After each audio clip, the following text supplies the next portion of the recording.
வாங்க இன்றைக்கி நம்ம ப்ளம் கேக் எப்படி செய்கிறதுன்னு பார்க்கலாமா? கிறிஸ்மஸ் வேறு நெருங்குது.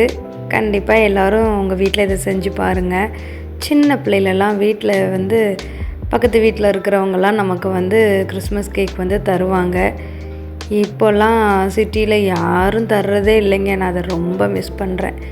சரி, நம்மளே செய்யலாம் அப்படின்ட்டு ஒரு வீடியோவை பார்த்து அப்படியே ட்ரை பண்ணிட்டேன். நல்லா வந்தது. அதை தான் இன்றைக்கி நான் உங்கள் கூட ஷேர் பண்ணுறேன். முதல்ல உங்களுக்கு பிடிச்ச எல்லா நட்ஸும் நீங்கள் இதில் சேர்த்துக்கலாம். அதிகமாக கருப்பு திராட்சை அதிகமாக சேர்த்துக்கோங்க. செர்ரி பழம், கிஸ்மிஸ்ஸு, பாதாம், முந்திரி, டியூட்டி ஃப்ரூட்டி எல்லாம் சேர்த்து கலந்துட்டு ஆரஞ்சு ஜூஸ் ஒரு அரை டம்ளர் அளவுக்கு அதில் நான் சேர்த்துக்கிறேன்.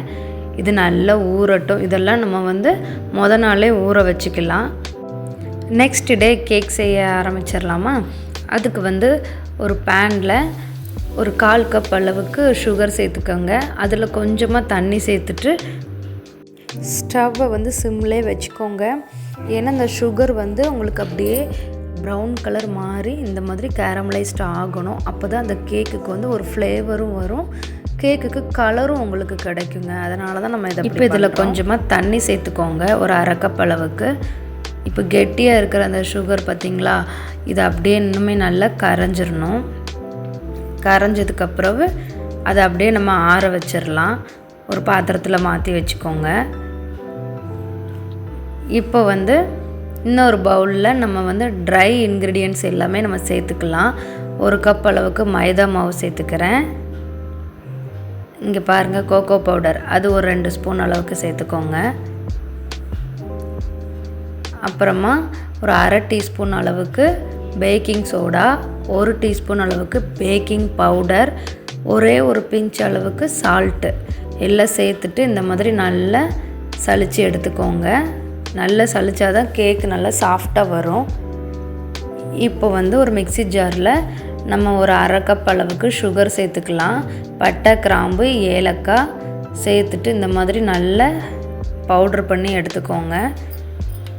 இது நான் 100 கிராம் அளவுக்கு நான் பட்டர் எடுத்துருக்கிறேன். பட்டர் நல்லா ரூம் டெம்பரேச்சருக்கு வந்துடட்டும். அதுக்கப்புறமா பீட்டர் வச்சு நல்லா பீட் பண்ண ஆரம்பிங்க. ஃபஸ்ட்டு ஸ்பீடில் வச்சு பீட் பண்ணுங்கள். இப்போ நம்ம பவுட்ரு பண்ணி வச்சுருக்குறோம்ல, அந்த சீனியை நம்ம கொஞ்சம் கொஞ்சமாக சேர்த்து இந்த மாதிரி பீட் பண்ணி வச்சுக்கலாம். ஒரே நேரத்தில் மொத்தமாக சேர்த்துறாதீங்க. ஒரு 3 தடவை கொஞ்சம் கொஞ்சமாக சேர்த்துட்டு இந்த மாதிரி எல்லாத்தையும் நல்லா கலந்து விட்டுக்கோங்க. இது எவ்வளோ தூரம் நீங்கள் பீட் பண்ணுறீங்களோ கேக் அந்த அளவுக்கு உங்களுக்கு நல்ல ஸ்பாஞ்சியாக கிடைக்கும். கேக்கு செய்கிறதெல்லாம் ஒன்றும் பெரிய குதிரை கொம்புலாம் இல்லைங்க. 2-3 தடவை செஞ்சிங்கன்னா உங்களுக்கு அது ஆட்டோமேட்டிக்காக சூப்பராக வந்துடும். இப்போ நம்ம ஆல்ரெடி சுகர் சிரப் ரெடி பண்ணி வச்சுருக்கோம்ல, அதை இதில் நம்ம சேர்த்துக்கலாம். இது சேர்க்கையும் கேக்கு கலர் அப்படியே உங்களுக்கு கொஞ்சமாக அப்படியே மாறும் பாருங்கள். லைட்டாக ப்ரௌனிஷாக வர ஆரம்பிக்கும். இப்போ இந்த ஸ்டேஜில் நம்ம 2 முட்டையை நம்ம சேர்த்துக்கலாம். ஒவ்வொன்றா தான் நீங்கள் சேர்த்து நல்லா பீட் பண்ணணும். எக்கு வேண்டாம் அப்படின்னு நினச்சிங்கன்னா இந்த இடத்துல நீங்கள் ஒரு அரை கப் அளவுக்கு தயிர் சேர்த்துக்கோங்க. முட்டையை நம்ம சேர்த்துட்டு நல்லா பீட் பண்ணுங்கள். கேக்கு நல்லா அப்போ தான் ஸ்பாஞ்சியாக நல்லா சாஃப்டாக கிடைக்கும். இப்போ கொஞ்சமாக வெண்ணிலா எசன்ஸ் சேர்த்துக்கலாம்.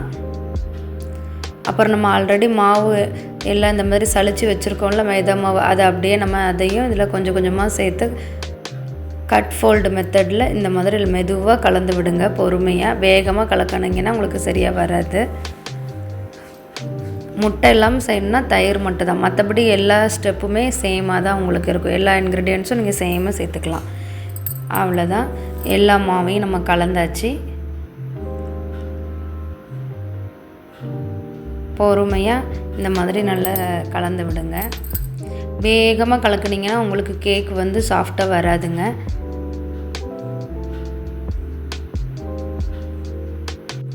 கேக்குக்குள்ளே இந்த மாதிரி இந்த மாவெல்லாம் நீங்கள் ரெடி பண்ணுறதுக்கு முன்னாடியே ஓவனை 180 டிகிரியில் நீங்கள் ப்ரீ ஹீட் பண்ணி வச்சுட்டு நீங்கள் இதெல்லாம் செய்ய ஆரம்பிங்க. ஏன்னா கேக் எப்போவுமே மாவு ரெடி பண்ணிவிட்டு உடனே நம்ம பேக் பண்ணிடணுங்க, அப்போ தான் அது சரியாக வரும். இப்போது நம்ம மாவு எல்லாத்தையும் நம்ம கலந்ததுக்கப்புறமா ஆல்ரெடி நம்ம முதல் நாளே நைட்டே நம்ம ஊற வச்சுருந்த அந்த நட்ஸ் எல்லாத்தையும் இதில் நம்ம வந்து சேர்த்துக்கலாம். இதுதான் இந்த கேக்குக்கு ஒரு நல்ல ஒரு டேஸ்ட்டு கொடுக்கும். அவ்வளோ ஒரு வாசமாக இருக்கும் பார்த்துக்கோங்க. ஃப்ளேவர் சூப்பராக இருக்கும். இப்போ இந்த மாதிரி நான் வந்து இன்றைக்கி ரெக்டாங்குலர் மோல்டு தான் நான் எடுத்துருக்கிறேன். இந்த பேனில் வந்து கொஞ்சமாக பட்டர் தடவிட்டு மைதா மாவு போட்டு டஸ்ட்டு பண்ணி எடுத்துருக்கிறேன். உங்கள்கிட்ட பட்டர் பேப்பர் இருந்ததுன்னா அதை கூட யூஸ் பண்ணிக்கோங்க. அதில் நான் இந்த கேக் பேட்டர் அப்படியே நான் எடுத்துகிட்டு இப்போ நான் ஆல்ரெடி ப்ரீஹீட் பண்ணியிருந்த ஓவனில் 180 டிகிரிக்கு நான் ப்ரீஹீட் பண்ணியிருக்கிறேன் 10 நிமிஷம். இதில் வந்து நம்ம பேக் பண்ணிடலாம். எனக்கு இந்த கேக் வந்து 30 to 35 மினிட்ஸ் ஆச்சுங்க நான் பேக் பண்ணி எடுக்கிறதுக்கு. 180 டிகிரியில் தான் நீங்கள் வைக்கணும். பாட்டம் ராட் மட்டும் நீங்கள் ஆன் பண்ணி வச்சுக்கோங்க. ஒரு 20 மினிட்ஸில் நீங்கள் கேக் வந்து வெந்துட்டா நீங்கள் அப்பப்போ பார்த்துக்கோங்க. ஏன்னா ஒவ்வொரு ஓவனுக்கு ஹீட்டிங் டெம்பரேச்சர் வந்து கொஞ்சம் டிஃப்ரெண்ட்டாக ஆகும். கேக் வந்து எனக்கு கரெக்டாக 35 மினிட்ஸில் பேக் ஆகிடுச்சு. இப்போ நான் கொஞ்சம் ரூம் டெம்பரேச்சருக்கு வந்ததுக்கப்புறமா நம்ம கேக்கை வந்து நம்ம டீமோல்டு பண்ணிடலாம். கத்தியை வச்சு லைட்டாக நீங்கள் சுற்றி நீங்கள் எடுத்து விட்டாலே ஈஸியாக வந்துடும். இங்கே பாருங்கள் எவ்வளோ அழகாக ரெடி ஆகிட்டுன்னு. எப்போவுமே கேக் வந்து செஞ்ச உடனே சாப்பிட்றத விட மறுநாள் சாப்பிட்டா ரொம்ப டேஸ்ட்டாக இருக்குங்க. ஆனால் நாங்கள் வந்து உடனே சாப்பிட்டேன். எனக்கு அதை பார்த்ததும் சாப்பிட்ணும் போல் அவ்வளோ டெம்ப்டிங்காக இருந்தது. அப்படியே எடுத்து அப்படியே சாப்பிட்டேன். இங்கே பாருங்கள் பார்க்கவே எவ்வளோ அருமையாக இருக்குன்னு. ஒவ்வொரு கடியிலையும் உங்களுக்கு அவ்வளோ ஒரு கிஸ்மிஸ் பழம், டேட்ஸு எல்லாமே உங்கள் வாயில் அப்படியே கடிபடும்போது அவ்வளோ ஒரு அருமையாக இருந்ததுங்க. அப்பாட நமக்கு வந்து யாருமே கிறிஸ்மஸ்க்கு கேக்கு தரலையே அப்படின்னு நம்ம நினைக்காம நம்மளே செஞ்சு சாப்பிட்றதுலே ஒரு ஆனந்தம்தான். சரிங்க, நீங்களும் மறக்காமல் இந்த கேக்கை செஞ்சு பார்த்துட்டு எப்படி இருக்குது அப்படின்னு மறக்காமல் கமெண்ட் பண்ணுங்கள். அப்படியே வீடியோவுக்கு ஒரு லைக்கை போட்டு சப்ஸ்கிரைப் பண்ணுங்கள். பாய்.